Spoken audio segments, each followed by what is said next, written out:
Olá pessoal, boa noite. O meu nome é Salma Engazali, eu sou advogado, atuo na área empresarial. E se você é empresário, é um pequeno empresário, é um empresário, um microempresário, empresário de grande porte, um médio empresário, é com você que eu gostaria de falar hoje. Nós vamos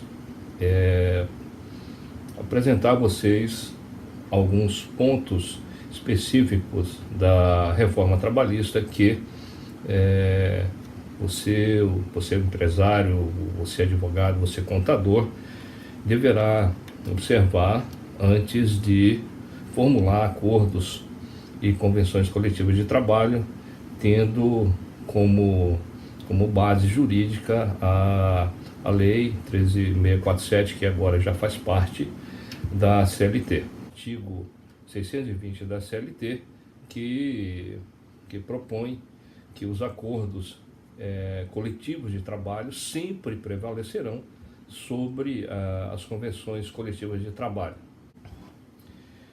Antes disso, vamos abordar algumas questões, algumas garantias fundamentais da República, né? Até chegarmos aí nesse ponto mais específico relativo ao artigo 620 da CLT. Nós temos ali no artigo 1º da Constituição a valorização social do trabalho e da livre iniciativa. Já no artigo 3º nós temos a busca por uma sociedade livre, justa e solidária. E aí, já especificamente, já começando a discutir a validade dos acordos, a sobreposição dos acordos coletivos de trabalho sobre os acordos e até a própria lei, né? Temos o artigo 5º, que diz que todos são iguais perante a lei.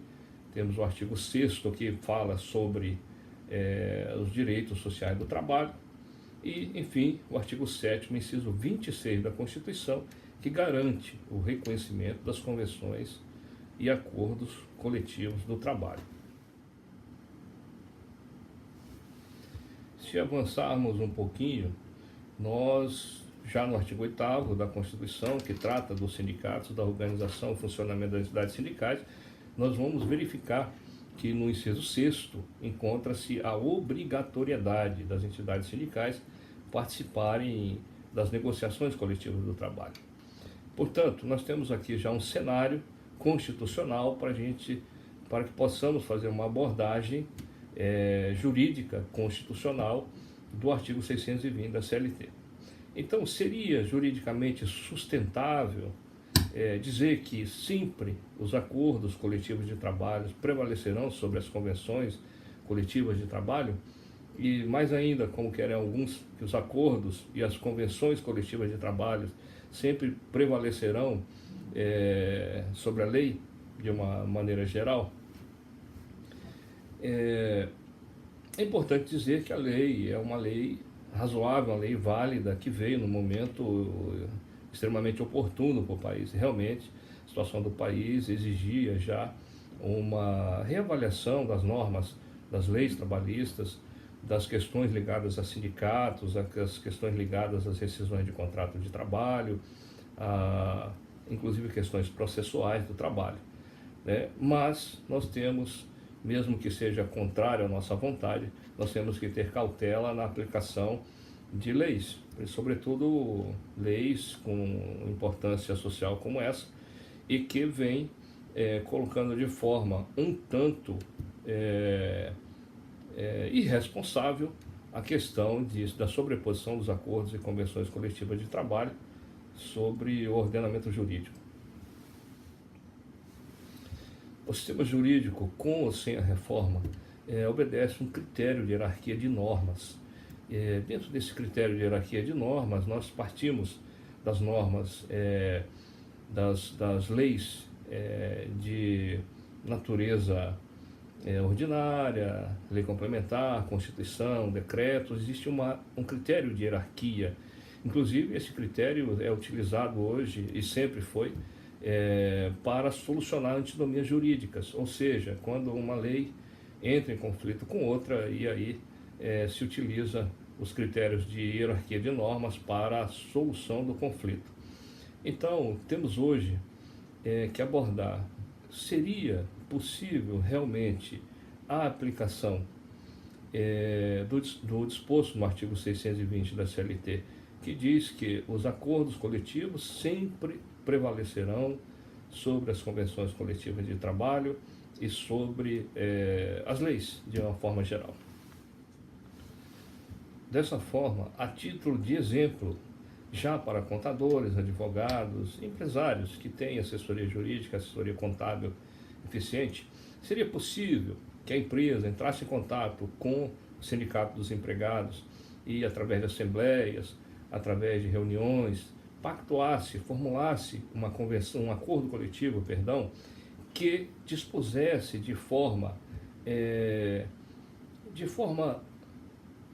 a reduzir direitos, a reduzir salários, a reduzir aquilo que está previsto na Convenção Coletiva de Trabalho? A resposta é absolutamente não. Não seria possível. Não seria possível do ponto de vista jurídico. Primeiro, porque nós precisamos observar que as convenções coletivas de trabalho possuem o condão de estabelecer base de cálculo para recolhimento de tributos. Portanto, há de se indagar: seria possível, através de um acordo coletivo, alterarmos a base de cálculo para o recolhimento de tributos? Assim, seria possível que cada empresa tivesse a sua forma de recolher tributos?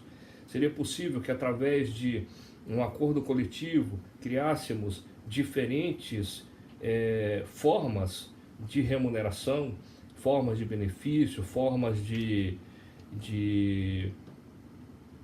cumprimento de contrato de trabalho, de maneira que alguns empregados receberiam de uma forma desigual, totalmente desigual, daquelas previstas nas convenções coletivas de trabalho. Assim, continuando,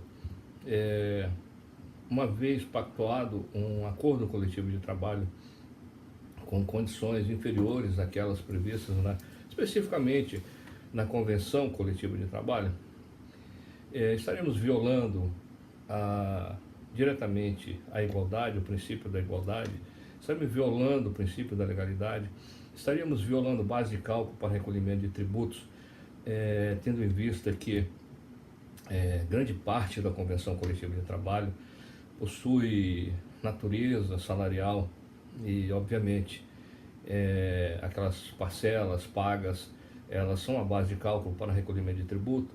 Nós poderíamos, através de um acordo coletivo de trabalho, mudar a alíquota de recolhimento de tributos? Senhores, obviamente que não. O município,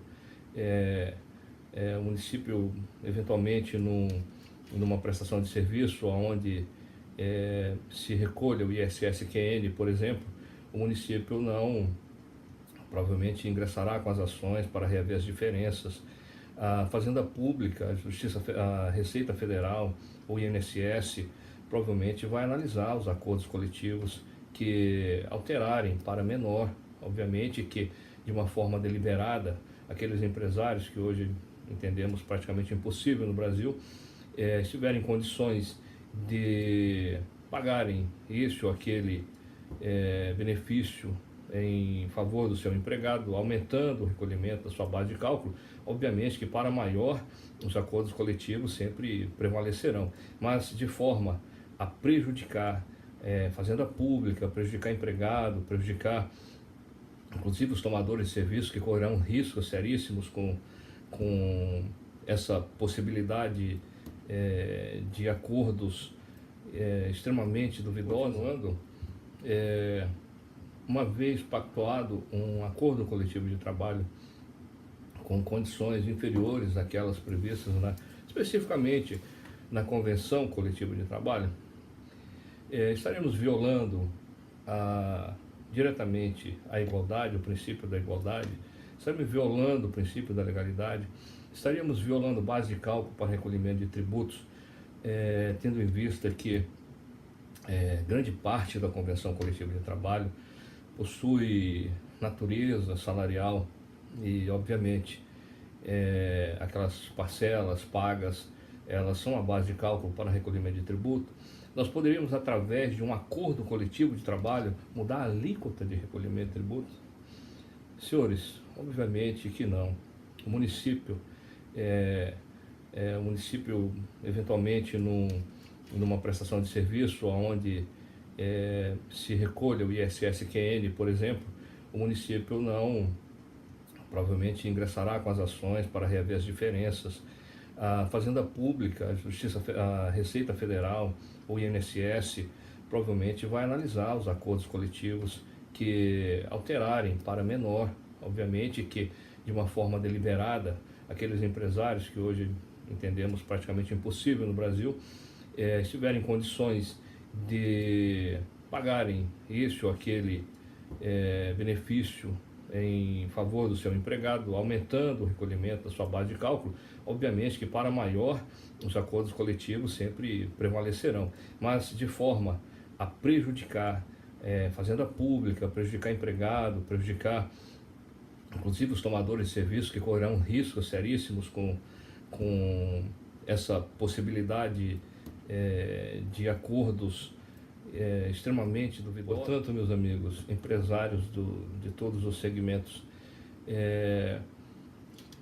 agora é o momento de você procurar o seu sindicato, participar das reuniões, participar das assembleias, ainda que isso seja um trabalho cansativo, seja um trabalho que demanda tempo, né?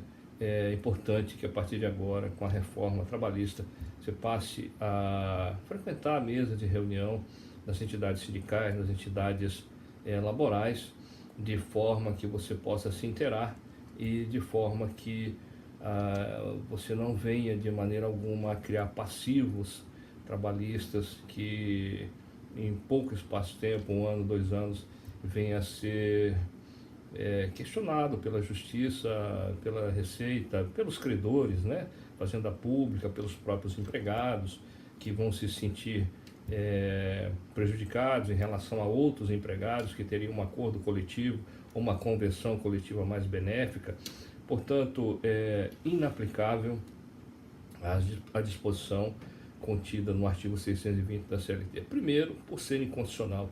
Segundo, porque do ponto de vista legal também não se sustenta. Através de uma lei ordinária, você não pode criar desigualdades, você não pode criar alíquotas diferentes para recolhimentos de tributo, e também tem a questão das empresas que participam de licitações públicas, que também teriam que concorrer com a sua planilha de composição de custo em igualdade de condições. Portanto, na prática, impossível a aplicação do artigo 620 da CLT, sem que venha junto com ele uma avalanche de problemas jurídicos e contratuais.